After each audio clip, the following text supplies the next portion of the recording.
હા, ચાલો બાળકો, નમસ્કાર.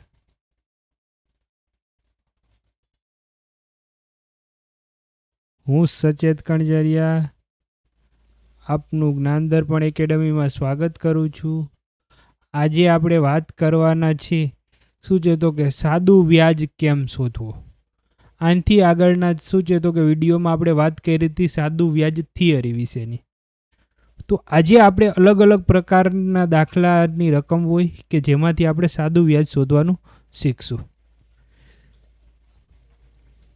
સૌથી પહેલા વર્ષ તમને વાર્ષિક હોય ત્યારે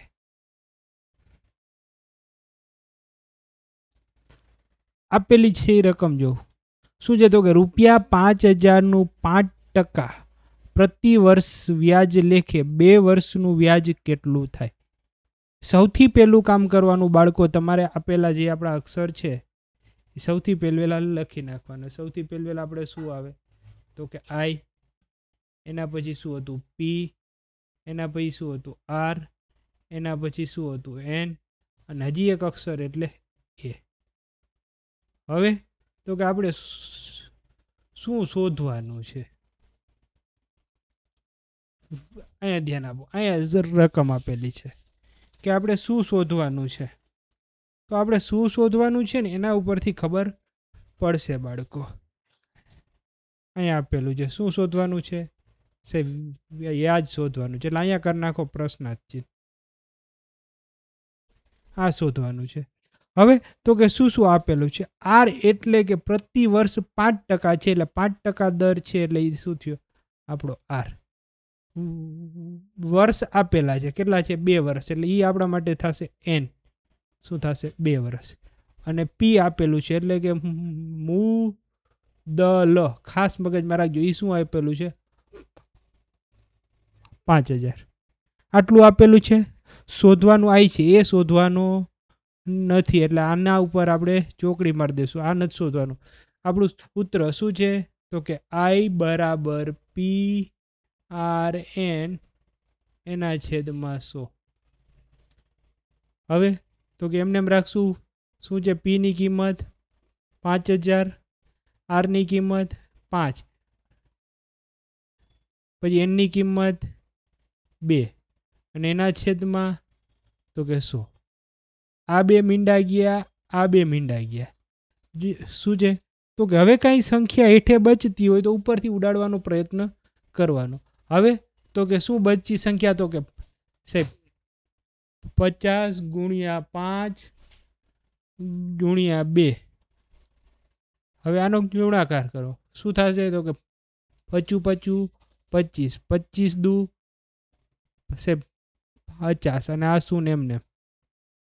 એટલે આઈ બરાબર શું મળશે બાળકો આપણે તો કે 500. સમજાણું બાળકો. શું કરવાનું તો કે સૌથી પહેલા આપણે આપેલા આ છે અક્ષરો એમ નેમ લખી નાખશું, જેથી આપણે ખબર પડે.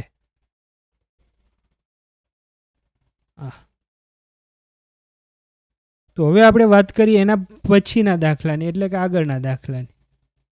શું આપેલું છે તો કે ₹4050ની રકમ પર 8% વાર્ષિક વ્યાજના દરે 2 વર્ષમાં ઉપાર્જિત સાદું વ્યાજ.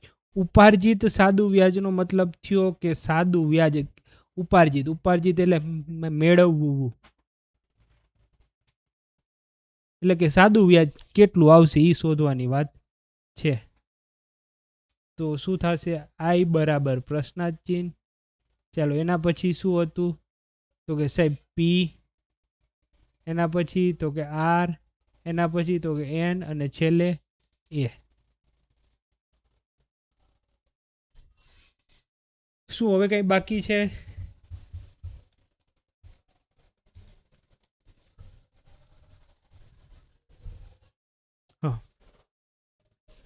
તો કે હવે આપણે લખી નાખીએ. શું છે તો કે પી બરાબર છે સાહેબ 4050, આર બરાબર છે 8%, અને એન બરાબર છે 2 વર્ષ.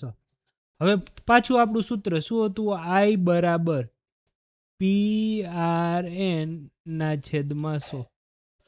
હવે તો કે શું છે તો કે પી કેટલું છે તો કે 40 50, એટલે કે 4050 એને ગુણ્યા આર 8%, એન એટલે કે 2%, અને એના છેદમાં તો કે 100.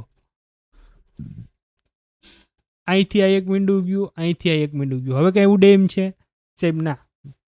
જો સાહેબ અહીંથી 2 ઉઠશે એટલે અહીંયા શું આપેલું હોય તો આપણે 10ના ભાગ પાડશું એટલે શું બચશે તો કે 5 ગુણ્યા 2 એટલે આ 2 ઉડી ગયા. હવે આ 5 ઉડાડવા માટે જો અહીંયા સંખ્યા છે શું છે તો કે 5ની ચાવી. તો કે સાહેબ જે રકમનો એકમનો અંક 5 અથવા 0 હોય તો એ સંખ્યાને 5 વડે ભાંગી શકે. એટલે કે આ ઉપરની સંખ્યાને 5 વડે ભાંગી શકાશે. એટલે 5 વડે ભાંગશું એટલે શું વધશે? 81, 50. ચાલો શું થશે?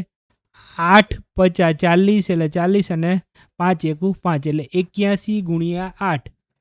ચાલો 81 ગુણ્યા 8. હવે તો કે આપણે ગુણાકાર આવડે નહીં તો સાઈડમાં જઈને ગુણાકાર કરી લેવાય. 81 ગુણ્યા 8 એટલે 8 એકા 8, 8 8 64. એટલે શું આવશે જવાબ આપણે તો કે I બરાબર 648 રૂપિયા.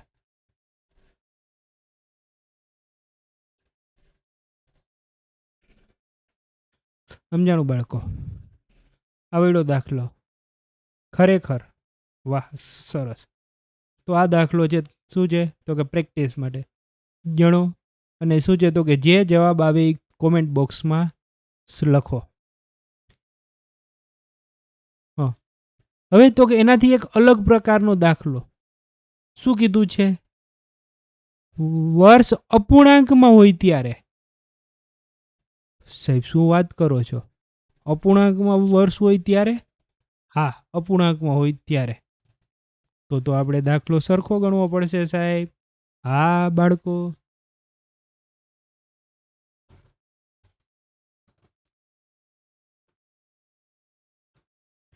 જો રકમ શું આપેલું છે તો આપણે સૌથી પહેલા શું છે તો કે અપૂર્ણાંક હોય એટલે અપૂર્ણાંકની આપણે વાત કરી લઈએ. સાહેબ સૌથી પહેલા અપૂર્ણાંકમાં કયો હોય તો કે દશાંશ અપૂર્ણાંક.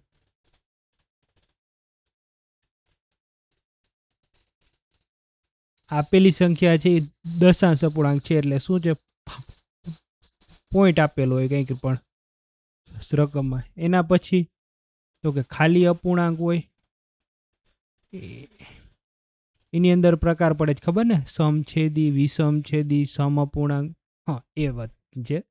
હવે તો કે એને શું હોય તો કે આવી રીતે રકમ આપેલી હોય તો આને શું કહેવાય સાહેબ? અપૂર્ણાંક કહેવાય. અપૂર્ણાંક એટલે કેવો તો કે સાહેબ સંખ્યા 2 ભાગમાં હોય, ઉપરનો ભાગ હોય એને અંશ કહેવાય, હેઠેનો ભાગ હોય એને શું કહેવાય તો કે સાહેબ છેદ કહેવાય. આ અપૂર્ણાંક કહેવાય. આને પણ અપૂર્ણાંક કહેવાય. હવે તો કે એના પછી આવે મિશ્ર અપૂર્ણાંક.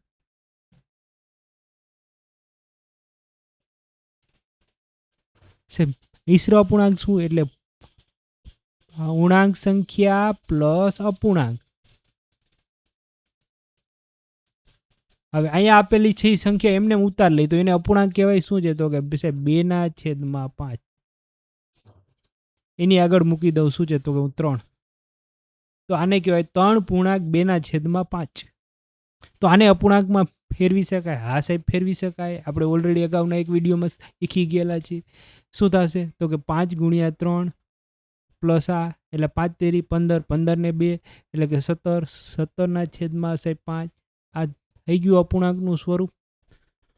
તો આપણે દાખલા ગણતી વખતે અપૂર્ણાંકનું સ્વરૂપ મૂકશું સાહેબ. દશાંશ અપૂર્ણાંક અપૂર્ણાંક સ્વરૂપ આ ફેરવી જ શકાય ને. શું થશે તો કે સાહેબ 5.5 છે તો આપણે શું છે પોઈન્ટ કાઢવું હોય તો શું થશે તો કે સાહેબ 55/10. સમજાણું બાળકો? તો હવે આપણે દાખલાની શું છે તો કે ગણતરી કરશું. સૌથી પહેલા આપણી જે બાબત હતી શું છે તો કે એમને એમ છે કે I બરાબર પ્રશ્નાર્થ ચિહ્ન, કેમ કે સાદું વ્યાજ જ શોધવાનું. હવે તો કે P બરાબર શું આપ્યું છે 9000. એના પછી તો કે R બરાબર વ્યાજનો દર એટલે શું આપેલો છે તો કે સાહેબ 5.5%. એના પછી શું છે તો કે N બરાબર શું છે 3 વર્ષ. અને એના પછી તો કે એની વાત નથી, એટલે આપણે એ બરાબર પ્રશ્નાર્થ ચિહ્ન નહીં કરે, આપણે ચોકડી મારી દઈશું, કેમ કે અત્યારે આપણે શોધવાનું નથી. તો હવે વાત કરીએ આપણે શું હતું આપણું સૂત્ર, આઈ બરાબર પી આર એન એના છેદમાં 100. હવે તો કે શું થશે, પી બરાબર 9000 સાહેબ, એને ગુણ્યા આર છે એ 3 વર્ષ છે, નહીં આર છે એ 5.5% છે અને એન છે એ 3 વર્ષ છે, એટલે અહીં શું થશે તો કે 5.5 એટલે શું કરશું તો કે સાહેબ 55/10 અને એને ગુણ્યા સૂત્રના 100. હવે આ 3 મીંડા ગયા, અહીંથી આ 2 ને આ 3 મીંડા ગયા, હવે આનો ગુણાકાર શું થશે, 9 તેરી 27, 27 ગુણ્યા 55. હવે તો કે આપણે અહીં સાઈડમાં જઈને ગુણાકાર કરી લઈએ, તો કે 2 5 55 સાહેબ, એને ગુણ્યા 27. ચાલો શું થશે, આ બાજુથી ગણશું, આ બાજુ સાહેબ આ બાજુ જ ગણીએ. ચાલો આ કઈ રકમ છે સાહેબ, શું એકમની રકમ, એટલે શું થશે તો કે 1 - 1 બરાબર 0, એટલે કે એક કઈ શૂન્ય નહીં આવે. ચાલો 7 50 35, 35 ના 5 વધી 3, 7 50 35, 35 ને 3 38. ચાલો એના પછી આ કયો આંકડો, બીજો આંકડો છે, એટલે સાહેબ 2, 2 - 1 બરાબર શું વધશે 1, એટલે સાહેબ 1 શૂન્ય આવશે, આવું પણ કહી શકાય. અથવા શું છે તો કે 2 રકમનું 1 શૂન્ય, એવું પણ કહી શકાય. ચાલો 5 દુ 10, 10 નું શૂન્ય વધી 1. ચાલો શું થશે, 2 50 10, 10 ને 1 11, 11 ના 11. હવે કરી નાખો સરવાળો, 5 ના 5, 8 ના 8, 3 ને 1 4 ને 1 ના 1, એટલે શું થશે તો કે આઈ બરાબર સાહેબ 1485.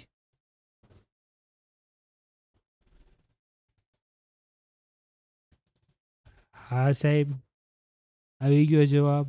ખાસ ધ્યાન રાખવાનું કે સાદું વ્યાજ આપેલું હોય ત્યારે અપૂર્ણાંક એટલે કે અંશ અને છેદ સ્વરૂપે રકમને લખી નાખવી. પછી કોઈ પણ પોઈન્ટમાં આપેલું હોય એ ગભરાવું નહીં બાળકો.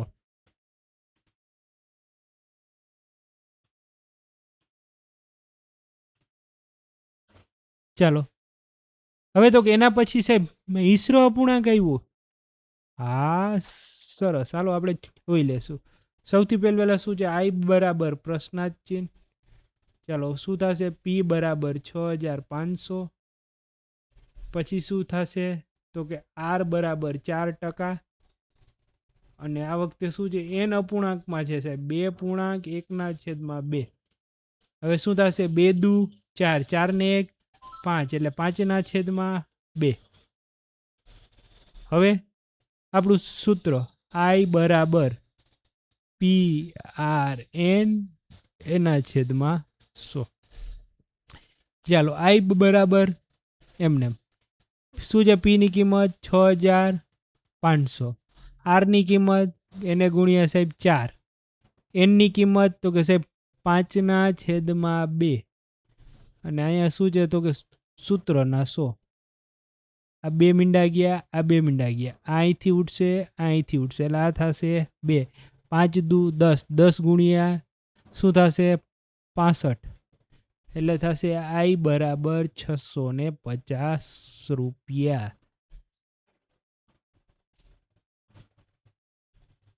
સમજાણું બાળકો?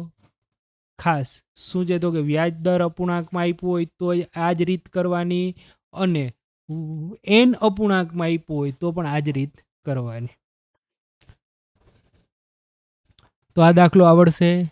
હા, તો આનો જે જવાબ આવે એ બાળકો તમારે શું છે તો કે કોમેન્ટ બોક્સમાં જવાબ મને જણાવવાનો છે. તો હવે એના પછી આપણે શું છે તો કે ત્રીજી વાત કરીએ, અને એટલે કે ત્રીજો પ્રકાર જોઈએ શું છે, સમય મહિનામાં આપેલો હોય. સાહેબ સમય મહિનામાં એટલે કે 3 મહિના 2 મહિના 4 મહિના આવી રીતે સમયગાળો આપ્યો હોય તો કઈ રીતે દાખલા ગણવાના, આપણે શું છે તો કે એ એક અલગ પ્રકારના દાખલાની વાત કરવાના છે. સૌથી પહેલાં શું છે તો કે ₹3000નું 16% લે કે 3 માસનું સાદું વ્યાજ કેટલું થાય, પ્રશ્નાર્થ ચિહ્ન.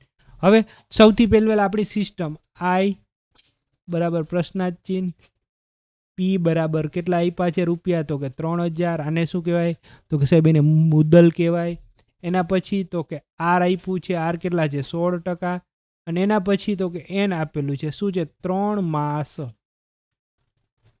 મેં કીધું હતું ને કે જ્યારે માસ આપેલો હોય ત્યારે છેદમાં 12 કરવાના. 12 માસ. કમ્પ્લીટ. આપણું સૂત્ર I બરાબર PRN છેદમાં 100. હવે શું છે? P છે 3000 રૂપિયા, એને ગુણ્યા R 16, એને ગુણ્યા 3 માસ અને એના છેદમાં 12 માસ અને સૂત્રના 100. હવે આ માસ ગયું, આ માસ ઉડી ગયું, આ 3 થી ઉડશે એટલે અહીંયા શું હોય સાહેબ? તો કે 4 ગુણ્યા 3 હોય એટલે આ 3 ગયા, આ 3 ગયા. ચાલો અહીંથી આ 2 મીંડા ગયા, અહીંથી આ 2 મીંડા ગયા. અહીંયા શું હોય સાહેબ? આના અવયવ પાડો એટલે શું આવશે? તો કે 4 ગુણ્યા 4 એટલે આ 4 ગયા, આ 4 ગયા. હવે શું બચ્યું? તો કે 30 ગુણ્યા 4 એટલે 3 ચોક 12 અને પાછળ 1 શૂન્ય એટલે I બરાબર 120 રૂપિયા. પાછળ શું છે? તો કે રૂ કરવાનું. વાહ, સરસ. એક જ દાખલામાં આવડી ગયો બાળકો. તો હવે આ દાખલો તમે પ્રેક્ટિસ કરશો અને એનું શું આવે છે વ્યાજ એ તમારે કોમેન્ટ બોક્સમાં જણાવવાનું છે. ચલો એના પછી આ પણ દાખલો છે એ સેમ છે.